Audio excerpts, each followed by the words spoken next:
This map illustrates the global epidemiology of dental caries, an epidemic that persists despite decades of clinical advancement. The sheer scale of the burden suggests a challenge that extends beyond the reach of personal hygiene habits.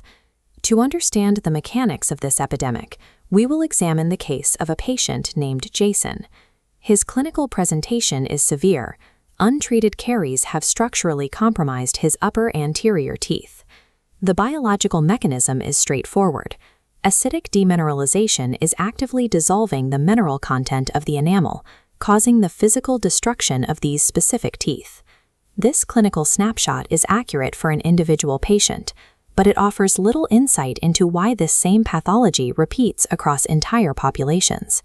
To address the disease at scale, we have to look up from the clinical microscope and trace this biological pathology backward into the socio-economic landscape. We start by asking our first why. Why is Jason's enamel being destroyed? He consumes sugary drinks constantly and has reached this age without ever visiting a dentist. It is easy to attribute these behaviors to parental neglect or a lack of willpower, but the facts suggest a more complex driver. We must ask the second why. Why has he never been to a dentist? His family faces a literal geographic barrier. The nearest clinic is located in extreme distance from their home. Jason lives in a healthcare desert. In these regions, the physical absence of medical infrastructure makes biological decay a high probability outcome for residents.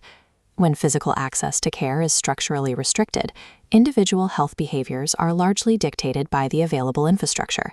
This leads to the third why. Geographic distance is compounded by financial barriers. Jason's family lacks health insurance, and his local area provides no subsidies for pediatric dental treatment. This reflects a common policy gap. Dental care is frequently isolated from general subsidized healthcare, as if the mouth were separate from the rest of the body's medical needs. This chart compares the stagnant trajectory of minimum wage against rising costs for pediatric restorative dentistry. For low-income families, intervention is a mathematical impossibility. As survival expenses like rent and groceries consume the budget, preventive dental care is forced off the ledger. In this context, untreated decay is the measurable result of an unsubsidized healthcare policy. We now ask the fourth why, focusing on Jason's diet. Why are sugary drinks his primary source of hydration? From the school tuck shop to the corner stores near his home, Jason is met with a relentless saturation of sugary commodities. This environment is shaped by the commercial determinants of health. Corporate supply chains target low-income distribution networks to ensure highly processed, cariogenic goods remain the cheapest and most available items on the shelf. Jason's sugar intake is the predictable result of a corporate distribution strategy that prioritizes these commodities in neighborhoods like his. The fifth why addresses the surroundings. Why are healthier dietary options missing from his immediate environment? Jason's neighborhood is defined by absence. There is no full-service supermarket within reach of his family. This heat map overlays low median household income with the absence of fresh produce and a high density of sugar outlets. The data shows how urban poverty creates forced dietary outcomes. This neighborhood also lacks clean, piped water. This infrastructure failure removes systemic water fluoridation, a primary defense for public dental health. The physical design and infrastructure of a neighborhood dictate the chemical environment of its residents' mouths. We reach the deepest whys. Why is Jason's family living in this specific built environment?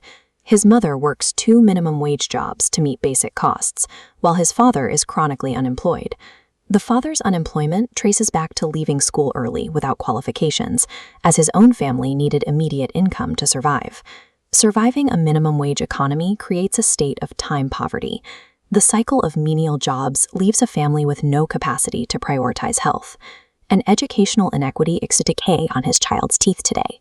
We can now view this entire macroeconomic structure as a single system. This flowchart maps the cascade. Factors like intergenerational poverty and education gaps exert pressure downward through commercial determinants and policy failures, ultimately manifesting as physical decay. A clinical fix addresses the biological damage, but cannot stop the continuous pressure from the systemic factors above. Effective epidemiology requires intervention at these structural notes. Repairing biological damage at the bottom is a temporary solution to a systemic problem. Reversing the prevalence of dental caries is a macroeconomic and political challenge. This systemic view is core to modern dental public health. As Learning Outcome 3 states, students must understand the role of social and commercial determinants in disease prevalence.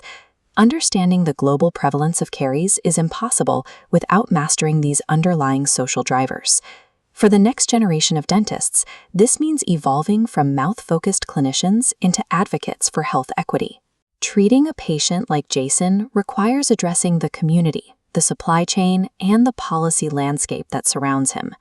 A decaying tooth is the physical evidence of the economic, educational, and environmental barriers that shape a person's life.